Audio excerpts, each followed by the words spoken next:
Hi, I am Rashmi Tantra from sacredgardenoftantra.com, and today we have Aditya Tyagi from Progressive Hindu, and we are discussing Hinduphobia. Currently, most of us Hindu Americans all facing this monster of Hinduphobia. So Aditya, can you please go ahead and enlighten us on this topic? I sure will, to the best I can. So thank you very much for that introduction and raising this important issue. And I think Hinduphobia is something that's slowly increasing in consciousness among people. It's been there for a very long time, but kind of under the radar. Most of the viewers are probably familiar with some kind of anti-Semitism or Islamophobia, at least know what those terms are. They're quite in the media a lot, but Hinduphobia as a term not quite as familiar with most people, and it's quite a pernicious, sick sort of ideology and misrepresentation of Hinduism and Hindus that's been there for a really long time in the academia, in the media, and I think what has really elevated its consciousness among people is Tulsi Gabbard's current presidential run. You're absolutely right. Where I think she's being attacked because of her Hindu background. Yep, and person of color. And she is a indigenous, yes, Samoan American. Yes. She's not even Indian. Yes. She is an indigenous Samoan American who is Hindu faith, who follows Hindu faith. Yes. And just her being running for the office, this Hinduphobia monster is literally out staring in all of our faces. Yes, it's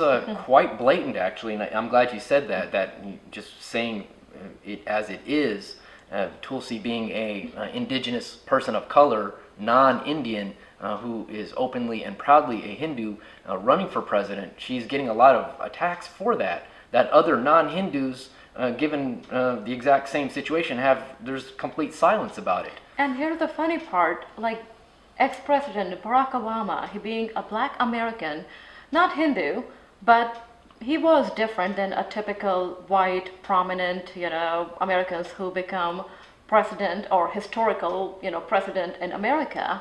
He don't have to go through all that because he was not Hindu. He was not attacked, even though he was person of color. Isn't that something? Yeah, it's when you really get down to it and see for what it really is, it is Hinduphobia because of the mainstream media and the DNC, which is the Democratic National Committee. These people do not want to see Tulsi become president. She's done some very risky things to her. She doesn't toe the party line, and she really thinks and acts for herself. So they want to smear her, and with whatever they can, calling her a Russian asset, and unfortunately using Hinduphobia as a weapon to undermine her presidential campaign. Absolutely. And also, this whole Hinduphobia, the basis goes very long in American context and history. And this is something America have long way to come, to get over their phobia against anything non-Judeo-Christian or Islam, anything non-Abrahamic or organized religion. They have to, as a country, as a society, develop a respect for anybody who have different views than them, especially when it comes to personal belief system, something spiritual. And especially when America is today running the biggest industry for yoga and yoga related things. I mean, yoga is very basic practice from dharma, all Hindu dharma and all different denominations of Hindu dharma like Sikh, Jain, Buddhist, Shakta, like me, all of us. Yes, and Hinduphobia does have a pretty long and deep history, and definitely is worth talking about as our society liberalizes and is becoming increasingly open to the truth about Hinduism and discrediting all the propaganda against it.